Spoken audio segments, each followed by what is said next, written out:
Your Highness, among the innumerable welcomes you have received here in Pakistan, and I would like to add my own. Thank you very much.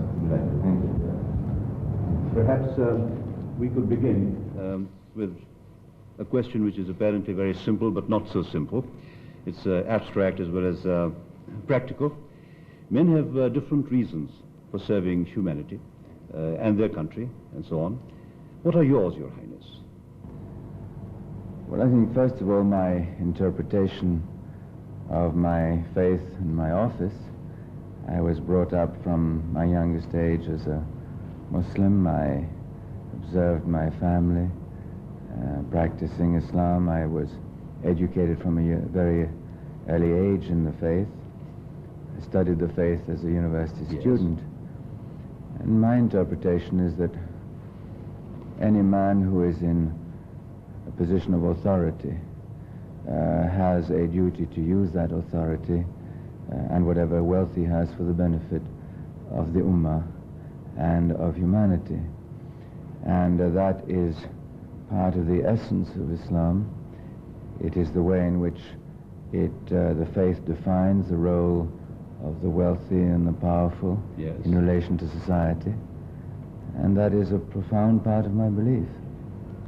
To what extent this belief you refer to, Your Highness, has influenced your judgment in your philanthropic work, for example?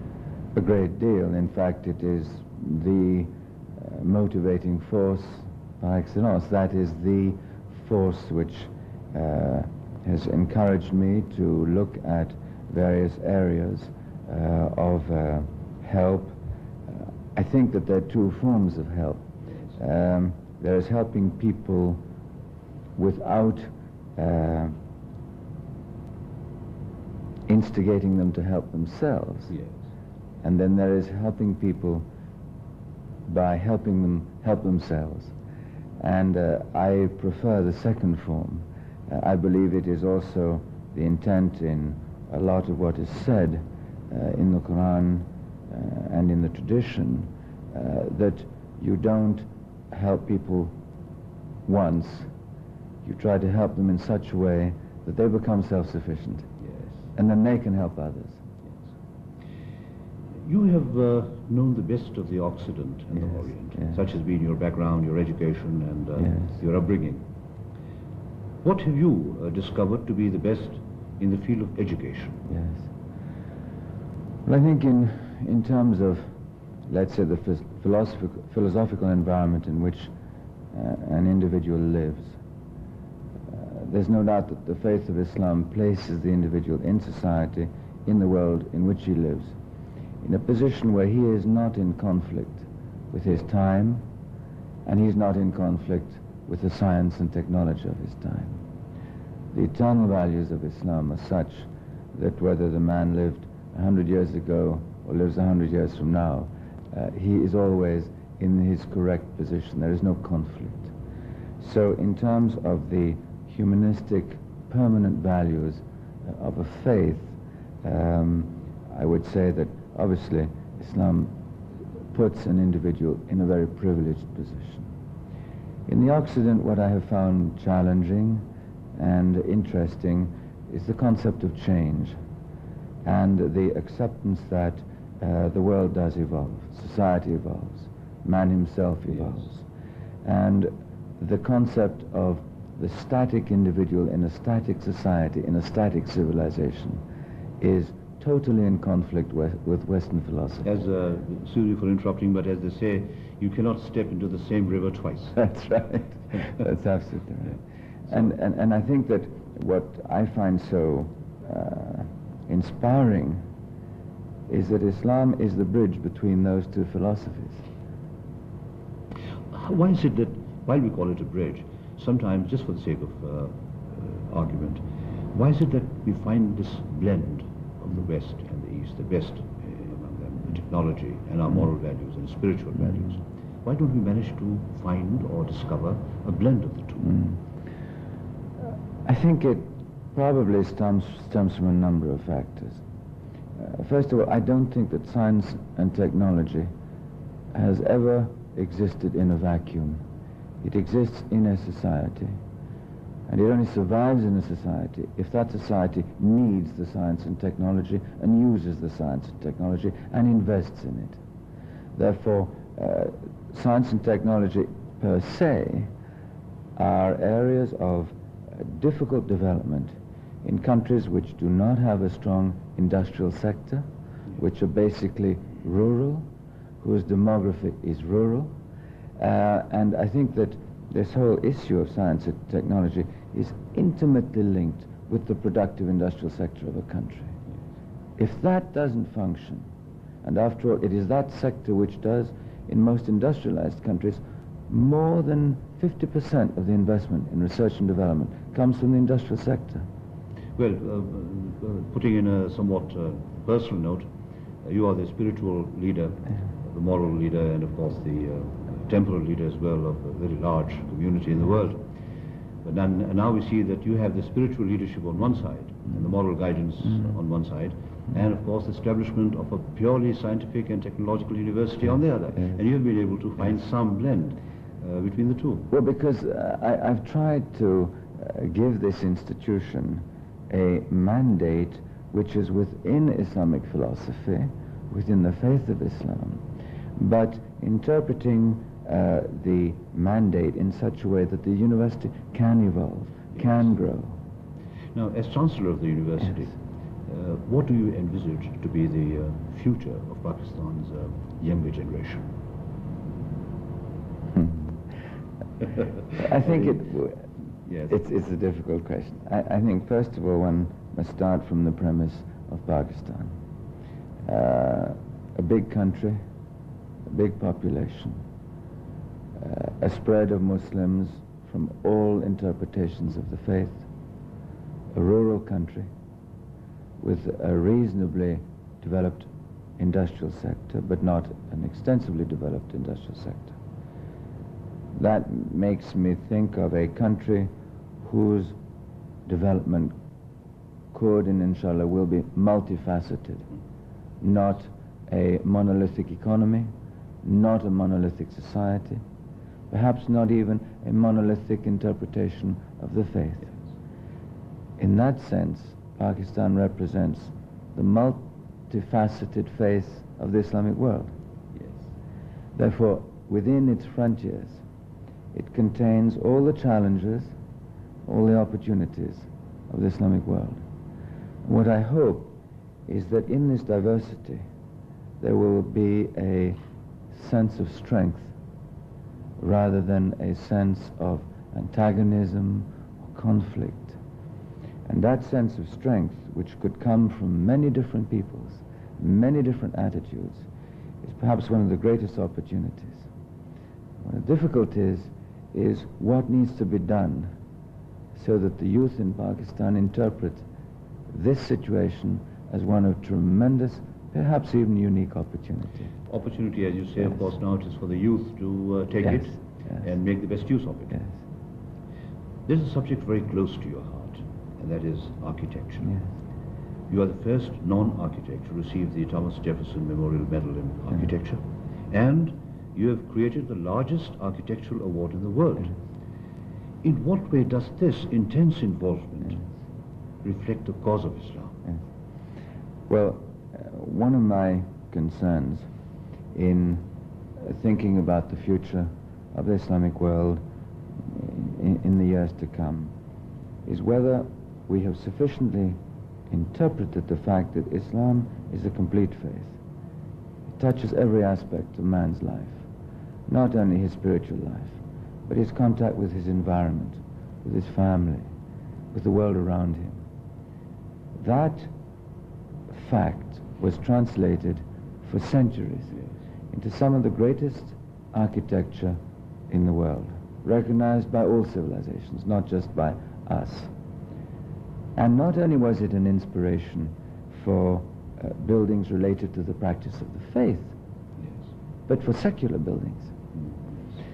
Now, for a number of reasons, and perhaps essentially the fact that the economic center moved out of the Islamic empire into other parts of the world, the views of Islamic society started to be progress is related to the physical forms of other societies. Oh, yes. Yes. And there was, I think, a gradual degradation, lack of appreciation for our own traditions. And I think that insofar as my conviction is that Islam is a total faith, all aspects of that faith's action on man's behavior must be taken into account. Yes. And the way in which man lives in society and in his environment is critical. And in that sense, reviving Islamic architecture, adapted to our times, I think is very important. Here, of course, we talk of the classical heritage of Islam, as you're referring to that, Your Highness, and of course the rapid, endless innovations of modern architecture. There are some very strange buildings that we see. We come across these in our television programs as well sometimes, from the West. Now, do you think it is possible to create a meaningful blend of the two in the future? Or would they just go in the different directions and... No, I again think there is strength in diversity. Let me maybe explain that. I don't think that the type of architecture you will get in countries like Indonesia and Malaysia will be identical to the type of architecture you'll get in the Gulf. Yes. I don't think the Gulf will be identical to the architecture you'll get in the mountains in Hunza and Chitral. Yes. You will always have a local element in that architecture. Geographical necessity. I'm looking at the inspiration behind that. What is man's relationship to his family? What is man's relationship to his environment? Of God's blessings in the forms of water, scent, color, how are those used? How do we use them to improve our living conditions? And those, I think, are the inspiring forces that Islamic architects, Muslim architects will revitalize. Now they will, and I hope they will revitalize this in a form which is appropriate to their own culture, their own climate, their own environment. The inspiration is there. Why does this stagnation, I mean, you were talking of the revival, which means that presumably there's some form of, or there was some form of stagnation for a couple of centuries. Yes. For example, if you talk of the Indo-Pakistan subcontinent, we think of the Mughal architecture, and now we think of the present-day architecture, and in between there doesn't seem to be any particular development or evolution. Right. If you... Well, I think there are probably a number of reasons. Probably one of them is that the large institutional buildings for many years were not part of the Islamic Empire because the Islamic Empire was losing its wealth. Wealth was moving elsewhere. Because wealth had moved elsewhere, the high-impact buildings were being developed in other societies. Yes. And there was a form of feeling that that was the physical form that power and wealth had to take. I think new materials had a lot to do with it. The development of steel, concrete, aluminium, glass, these were all foreign to Islamic architecture in its traditional forms. So I think there are a number of reasons, but I think the exciting part about it is that Muslim architects are reutilizing these materials and their own indigenous materials in forms which come back to the inspiration of Islam. So this is where we talk of the blend. That's where I think the blend will occur. Yes. Now this, in case we come back to education, of course, this Aga Khan University is a very great gift. Thank you very much. And did you have anything, some specific reason in mind while choosing Pakistan for it? I would be very interested to know, and I'm sure our viewers would like to know, that such a huge and a magnificent complex that we have there. Why Pakistan? Well, let me go back to the genesis of the problem. In 1964, there was an insufficiency of facilities for training doctors in Pakistan. And there was a request that I should assist, as I had done in other parts of the world, to develop a teaching hospital. This I did, and yesterday I explained some of the reasons why that teaching hospital changed from a teaching hospital to an independent university with a charter which enabled it to develop faculties even outside Pakistan if necessary. Why I started with the teaching hospital in 1964, why I accepted that, was that we already had in Pakistan a very large network of health units. They had no focal point. They had no apex health institution. Now, that was a Pakistani concept. But then, with the president, we started asking the questions of where is Pakistan within the Ummah? And what should a new university in Pakistan be in relation to the Ummah and in relation to the Third World? And from there, concepts expanded to what the institution is today. I see. Of course, we have the resources, and I understand that this university starts with, by the grace of God, with great resources. They would not be short of funds or skill or devotion. And of course, as you say, we have the intellectual vigor. And yet we lag behind the West. I keep coming back to it because we have never been able to quite resolve what the main causes could be. We lag behind the West nevertheless, in many ways, in the quality of our life. Perhaps, in a manner of speaking, in the quality of our thinking sometimes.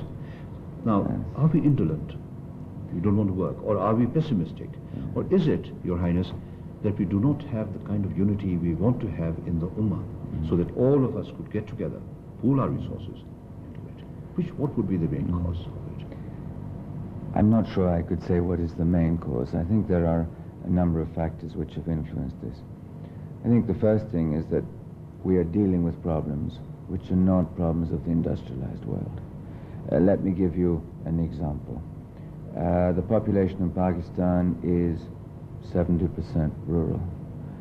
The population of China is more than 70% rural.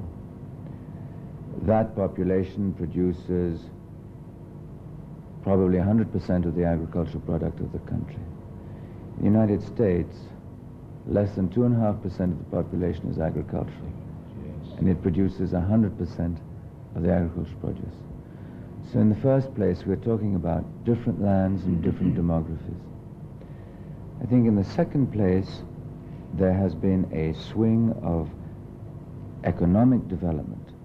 After the Ottoman Empire fell apart, wealth moved to other parts of the world. And that wealth induced a new civilization, the industrial civilization. That generated more wealth. The Islamic world was not part of that. And therefore, in a sense, we have been removed from recent economic development. Our difficulty today is that we cannot simply blindly seek to recreate the same forms of wealth as the industrialized world, because our land is different, our people are different. So we have to find new solutions. I think that is one problem.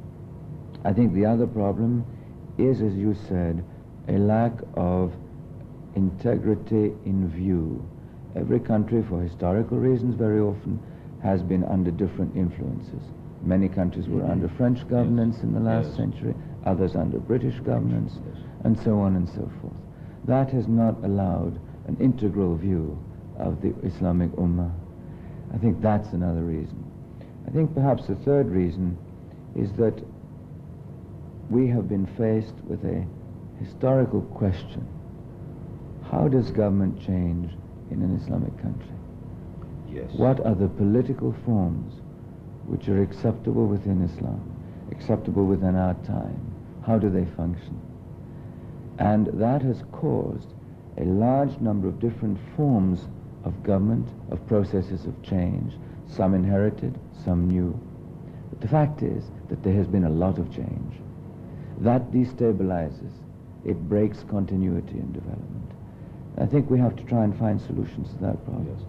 Now, before I ask you another question, perhaps something slightly less creative and more interesting, in a manner of speaking to the viewers, what, Your Highness, has been the most pleasant moment of your life? The most pleasant moment of my life.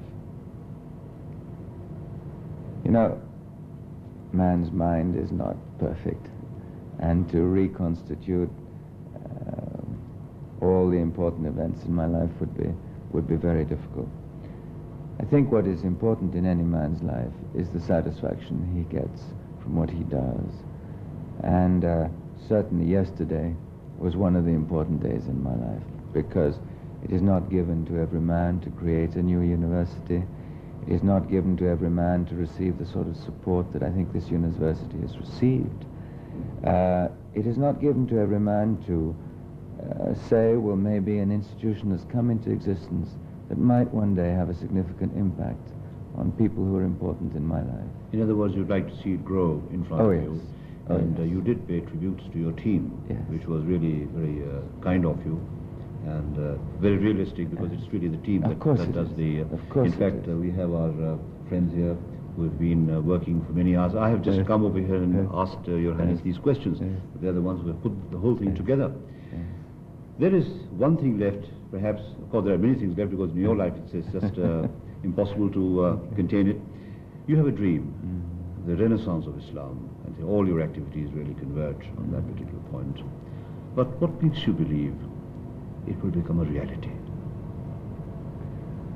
Simply because I believe in the eternity of the faith, and I believe it is the faith for man. And in that sense, I think that Muslims will find within their faith all the dimensions they need to live satisfactorily in the future. The question is not one of the faith, it's the question of what man does. That's right. The faith gives him the environment in which to function, today and tomorrow. It's what we do as individuals in our lives. How do you resolve this then? I mean, this thought comes to my mind, that people who do not have the faith of Islam, they have their own faiths. They may be the men of the book or not the men of the book, followers of holy books, and they have made great progress. I mean, if faith were the correct faith and true faith were the foundation... I would question what you interpret, or what are the elements you put in the word progress. I would like your... You see, there are many aspects of the industrialized world, as it's called today, which I don't wish for the future of the Islamic world, nor for my own children. I think there are imbalances there, which of course exist in other societies, but there are imbalances there which I don't think are healthy, which I would wish changed, which I would hope Islamic society in the future will address and find different forms, perhaps better forms of solutions. So I don't think one can equate progress exclusively with what's happening in the industrialized world, no. Very far from it. And what would be your ideal worldview of the future of Islam? I mean, what kind of world Islam as a faith and followers of Islam would envisage, where really you could say that yes, this is an Islamic country, the best of its ideals and practice and so on? Well, I would like the essence of the faith to be more predominant in everyone's life. Go back to the origins of Islam. It was a faith practiced in a land with no physical frontiers. The concept of the modern state is not really an Islamic concept. Islam was a brotherhood, is a brotherhood. Well, that's the first thing. The free movement of people, the generosity of people's attitudes towards their brothers around the world. That in itself, I think, is important. Secondly, living in the context of the moral discipline of Islam, I think is important. Because living in a society where freedom eventually becomes equated with license is not what I would want. Yes. Well, Your Highness, this has been very interesting. There are many questions that come to my mind which I would prefer to leave for the next interview. You have been very kind, and I'm sure that our viewers must have really enjoyed. I should have thought this interview was more instructive and educative than simply happy, because I think that one or two personal questions remain still, and those we'll leave for the next time. All right. Your Highness, is there anything else you'd like to tell our viewers? Well, yes, I think on the occasion of the opening of the university, I would like to thank everyone in Pakistan and everyone connected with Pakistan outside the country who has enabled this institution to come into existence. Because I have a very deep feeling of gratitude. A man, whoever he is, cannot create institutions of this sort without that sort of help and support. And I hope and pray that it will continue, because its growth and strength will come from further support. Thank you very much, Your Highness. Thank you.